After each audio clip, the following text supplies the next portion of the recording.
Sevgili oksijenlerim, bizi yurt içinden ve yurt dışından izleyerek ve kanalımıza abone olarak, bize güzel yorumlar yazarak, videolarımızı beğenerek destek olduğunuz için hepinize ayrı ayrı gerçekten çok teşekkür ediyoruz. Sağ olun, var olun oksijenler. Umarım hepiniz iyisinizdir. Gelin bugünkü sanatçımızı yakından tanıyalım. İsmi Nicole Tanke. Ja, Nicole, ik heb je werk gezien. Ja. Vond een interessant werk. Veel leiderspel, maar wat kun jij zelf vertellen over jouw werk? Dit is mijn werk van de laatste paar jaar. In korte tijd ben ik helemaal op deze richting gekomen, dus meer mijn artistieke kant ontwikkelen. Komt dankzij mijn burn-out in 2013. Dat is al bijna weer 9 jaar geleden. Ik ben elke dag nog steeds bezig met het zoeken van rust. Okay. Want ik ben heel actief voor mezelf, ik ben heel gevoelig, maar ook een sensatiezoeker. HSS heet dat. En dus ik wil heel veel, ik kan ook veel, maar ik heb rust nodig, want soms ga ik te veel. Ja, oké. Dus ik ben op zoek naar rust. Dat doe ik graag buiten. Ja, duidelijk. Ja, Nicole, je hebt ook veel geëxposeerd, hè? En daaruit heb je ook een aantal boekjes samengesteld. Ja. Wat kun je ons vertellen over je exposities en de boekjes die je hebt samengesteld? Ja, ik ben begonnen in 2017 met het maken van een serie. En de eerste serie is Lines of Silence, de lijnen van stilte. En het is een compilatie van 18 werken, abstracte fotokunstwerken van lijnen en patronen in het dagelijks leven. De meeste hangen hier. Dus ik ben begonnen met exposeren. Ja, eigenlijk vind ik zelf hoe groter het werk is, hoe mooier. Deze is 1,5 meter. Ja, als je gewoon een ruimte hebt met veel hele goede muren hebt, dan vind ik het zelf het mooiste om zo goed mogelijk te exposeren. Nou ja, ik ben begonnen in Otmassen, in een galerie. Een paar maanden gezeten, fijne plek. En toen ben ik doorgegaan naar Diepenheim, kunstmoment. Een aantal werken hebben in Amsterdam gehangen. Daarna heb ik een tweede serie gemaakt, want toen heb ik geëxposeerd in Hengelo. Wat ik bij deze series heb gedaan is weer teruggaan naar de kindertijd. Dus ik heb naar foto's gekeken. Ja, in elke serie wil ik gewoon weer die rust vinden. En in de tijd van toen ik kind waren er veel minder prikkels. Kon je veel meer vervelen of gewoon lekker naar buiten spelen. En er was ook niet zoveel, was er geen internet. Dus ik heb een haat-liefdeverhouding met de moderne wereld. Bij deze serie heb ik 18 werken geselecteerd, maar die gekoppeld aan muziek. Muziek is mijn uitwerkklep, vroeger ook al. Dus daar kon ik altijd mijn hart in kwijt. En wat voor een soort muziek? Dit zijn bekende liedjes van vroeger. Oh ja. En ik heb elk werk, ja, dat waren al liedjes van, het zijn niet de mooiste liedjes van mij of zo, maar ik heb er herinneringen aan als kind. Misschien kan ik een voorbeeldje laten zien. Dit is bijvoorbeeld A Forest. Dit werk hangt daar, dat zal ik straks laten zien. Maar nou, als je de clip erbij pakt, dan snap je het. Oh ja. Nicole, je wil ons iets laten zien, maar daarvoor wil ik eigenlijk vragen. Kunst is in jouw leven gekomen. Wat betekent kunst voor jou? Mijn eigen innerlijke wereld voeden, doe ik veel alleen. Het zien en op avontuur gaan naar buiten, dat is ook iets wat ik de laatste 10 jaar heb gedaan. Meer het avontuur opzoeken, meer leven. Meer leven, dat is belangrijk. Waar ik vroeger altijd de geëikte patronen volgde, doe ik nou niet. Nu leef ik meer. Dus eigenlijk meer vrijheid. Ja, zeker. Ja, en is het vrijheid in het alleen kijken, maar ook in het denken? Beide. Het is niet zo dat ik nou radicaal veranderd ben, maar ik voel wel in mezelf een bepaalde vrijheid gewoon. Dus door het maken van mijn kunstwerken. Dat is mijn eigen ding. Dus dat vind ik heel fijn. Maar je wilde iets laten zien, zie ik in jouw handen. Deze tweede serie die ik gemaakt heb, die heb ik gekoppeld aan muziek. Aan de jaren 80. Ik ben even teruggegaan naar mijn kindertijd. Kijk, even laten zien. Dus, hier ben ik. Oh ja. Madonna, dat is mijn idool. Ja, zeker. Van onze tijd eigenlijk. Ja, van onze tijd. En, ze bestaat nog steeds, maar toen ergens helemaal... Ja, weet ik. Ja. Ik heb dit werk gekoppeld aan de titel Who's That Girl. Want dat liedje, ik had een poster in de kamer en plakplaatjes sprak ik allemaal van Madonna. En dat kussentje met... Ik zie gewoon het iconische beeld voor me met haar gezicht zo. En heeft ze, voor mij zit ze zo op de foto met die blonde haren. Ja. En dat wit met rood, met een rode lipstift, dit ben je weer gaan denken. Oh ja. Op mijn manier dus. Ja.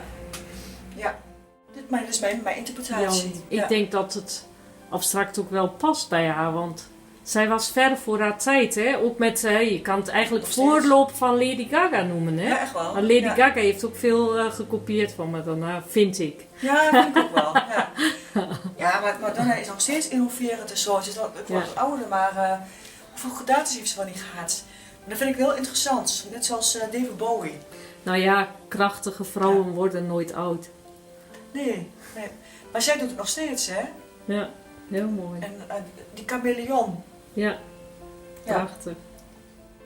Ja, dus ik heb elk werk wat hier hangt teruggebracht naar een abstracte wereld. Deze serie gemaakt, van 18 werken. Dat heb ik op een andere manier gedaan dan de eerste serie. Want ik wou het op een andere manier doen. Meer met kleur, jaren 80. Dus ik heb de werken geselecteerd. En ik heb elk werk gekoppeld aan een jaren 80 liedje. Oh ja, wat En ik heb leuk. daar een playlist van gemaakt. Als je zoekt op YouTube, Spotify, zie je de naam Abstract Tracks. Oh ja, En dan kun je al die liedjes vinden. oké. Bekende liedjes, en daar heb ik herinneringen mee. Bijvoorbeeld dit is een lied van Duran Duran, of The Wild Boys. Nou, dat vond ik vroeger zo'n enge clip. Maar het was een heel sture band, maar die clip vond ik zo eng. Want dat is een enge monster in het water. Dus Oh ja. als kind gaf het heel veel indruk. Dit is bijvoorbeeld Depeche Mode. Enjoy the Silence, nog steeds, ja, vind ik helemaal top. En als ik de clip zie, als ik in de muziek ben, dan ben ik helemaal in die wereld. Dus ja, dat vind ik gaaf. Dit ook is van The Cure, Forest. Als ik die muziek hoor, dan zit ik helemaal in de... Ik heb me helemaal mee voor in die wereld, gewoon heel vaak. En heeft de kleur ook met het muziek zelf te maken of is dat meer gevoelsmatig? Ja, dat kan, maar niet bij elk werk zo. Bij dit werk wel, want ik heb dit werk echt gekoppeld aan het groene van toevallig van de clip van The Cure. Oh ja. En dit is bijvoorbeeld When Doves Cry van Prince. En ik heb wel, want ik heb die titels zo genoemd, maar ik heb het allemaal gecontroleerd. Ja, en ik wil eigenlijk ook weer een platenspeler kopen, want ik gebruik nog vaak Spotify of YouTube, Ja. radio, maar ik wil graag ouderwetse platen draaien. Dus kijk, dit is nog een album van mijn ouders, die, Oh ja, ja. dat is een bekende. Ja, zeker. Ja. Wat ik ook heel gaaf vind, hè, is, muziek is ook weer een soort kunstvorm, maar een hele toegankelijke kunstvorm. En ik ben ook wel, ik kom ook niet uit een hele kunstzinnige familie of een hoek qua netwerk. Dus ik vind het toegankelijk maken van kunst voor het normale volk, zeg maar, ook, dat past ook bij mij. Want ik kom daar ook vandaan. Oké. Ik zit nog steeds daar. Lijnenspel is heel belangrijk in jouw werk. Ja. En wat kun jij ons vertellen over jouw thema's in je werk eigenlijk die je gebruikt? Ik kan je maar iets laten zien hoe ik ben begonnen. Dit beeld heb ik in 2017 gemaakt. Ik ben, even kijken, in 2014 begonnen met fotografie. 2015 met een opleiding afgemaakt en ik heb toen alles aangepakt wat ik toen op pad kwam. In 2017 heb ik een weekend naar Valencia geweest. Ik ben me heel bewust van het kost me energie, het geeft me energie. Nou, ik was dit weekend in Valencia en zag ik een hele mooie werk van Calatrava. Dit was mijn start van de lijnen. Het zien, ja, een geluksmoment. Ik vind het heel fijn om te kijken naar repetitie, naar diepte, ritme, patronen. En dan kun je gewoon overal zien. En dat vind ik, dat vind ik geweldig. Dit is mijn, die zijn natuurlijk hier buiten en ook in mijn woonkamer. Dit is mijn startpunt. De startpunt van mijn creatieve hoek. Dit zijn allemaal patronen, lijnen. En het kan in een straatbeeld zijn. Sommige volgens mij, ja, kun je zien wat het is, maar veelal zeg ik het ook niet. Want iedereen mag zijn eigen werk inzien. En wat maakt jouw werk bijzonder? Nou ja, eigenlijk is het gewoon heel bijzonder dat iedereen eigenlijk dit zou kunnen zien. Dit werk is, in de openbare omgeving te zien. Maar heel veel mensen zijn zich daar niet bewust van. Maar jouw beelden zijn dus pure beelden, het zijn geen photoshops. Heb je nog iets bewerkt in je beelden? Of? Ja, dat wel. Okay. Dus nou ja, bijvoorbeeld, ik heb de vorm niet de vorm is hoe het is. Dus dit is hoe het is. Maar ik heb wel met kleur gespeeld. Oh ja. Dus contrasten of kleur, dat heb ik wel gedaan. Oké. Ja, maar al die vormen is allemaal hoe het echt is. Niks meer gedaan, ik heb niet een extra streepje erbij opgezet. Het gaat puur om de contrasten en kleur die je dan... spannend maken. Ja. Je kunt het zien veelal in een grote stad, maar ook om beeld om de hoek. En daarom, omdat ik al vanaf mijn jeugd hier woon, ben ik mijn eigen omgeving met andere ogen gaan zien. En dat probeer ik ook mensen, ik probeer mensen ook te inspireren om mijn eigen omgeving te laten zien, een beetje te laten kijken. Maar ik weet ook dat jij dus ook workshops geeft, hè, in het kijken, het waarnemen. Wat is de essentie van jouw workshop? Mensen inspireren toch beter te kijken. En dat vast te leggen met de foto. Maar gewoon een bepaald bewustwording. Maar moeten al die mensen zeg maar een camera bij zich hebben? Of Nee. hoe gaat zo'n workshop? Nee, het is gewoon met een mobiel.